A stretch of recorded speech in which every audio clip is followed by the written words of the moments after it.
I'm a huge Greg Mottola fan, and I'd seen Day Trip as his first movie, and obviously loved it. And Superbad is a genius comedy, so is Adventureland and Paul. So I've been kind of following his career and hoping to work with him.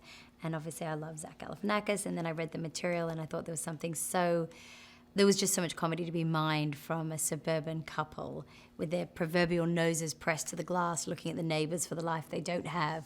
I really loved it.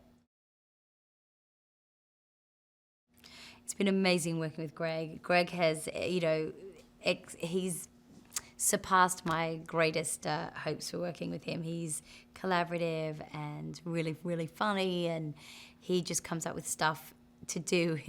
Last night we were shooting a scene in a mall, and he severed the mannequin's sort of legs so that they were at a certain height so that I could peek over the top and do a bit of slapstick. And he's just great. He does all the different types of comedy, from deadpan to satire to he's a legend.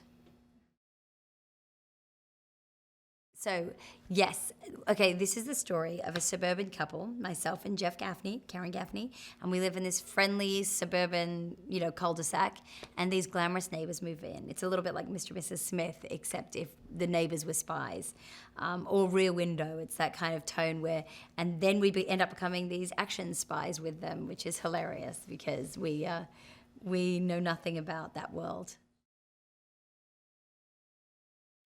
Karen Gaffney is a stay-at-home mom, and her children have gone away to school camp. Patrick and Mikey, they're 9 and 11, and she's left in the house, and she doesn't have to do carpool, and so she starts to go a little crazy. She's been given the job of designing urinal for her friend Meg, and then this glamorous couple moves in, and it seems to highlight all her insecurities.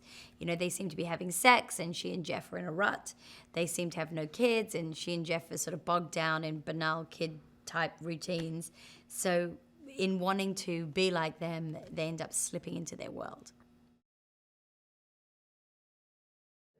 Yeah, he can do donuts. I think what's great about what John Hamm's brought to the role is a kind of there's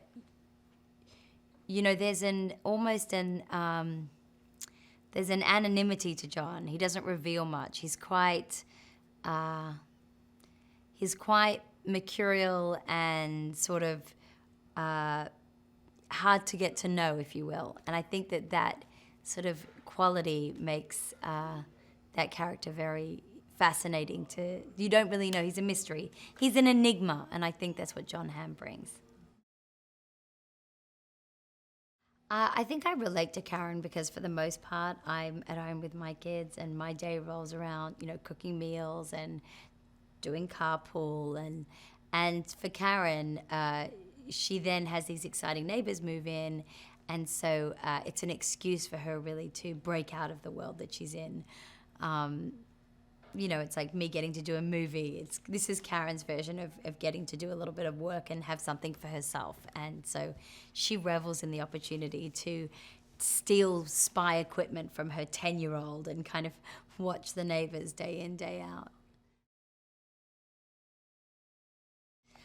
I think all the women in the neighborhood are very intimidated by Natalie. She is, 6 feet tall. She's a gorgeous foreign supermodel.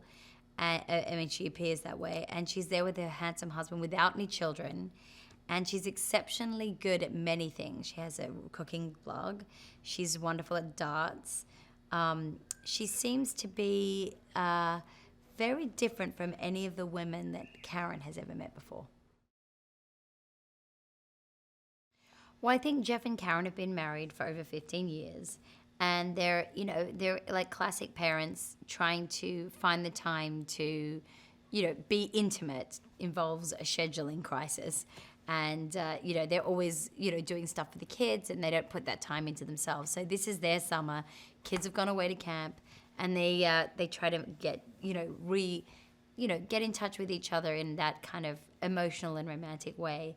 And through actually becoming spies, they end up finding a little bit more spice and adventure and an excitement in their marriage. honestly, I've had so much fun on this movie. I feel so blessed that Greg Mottola gave me this job. All I've ever wanted to do is work with him. He's my favorite comedy director. I think he's like Blake Edwards. I cannot believe he chose me. So I've just savored every minute. I've loved working with Zach. He's just he's the best husband on camera you could ask for. He's so gentle and encouraging if you try a joke or and they've just been so supportive. I mean, I would say that I've had a bad neighbor before. It was called my grandfather.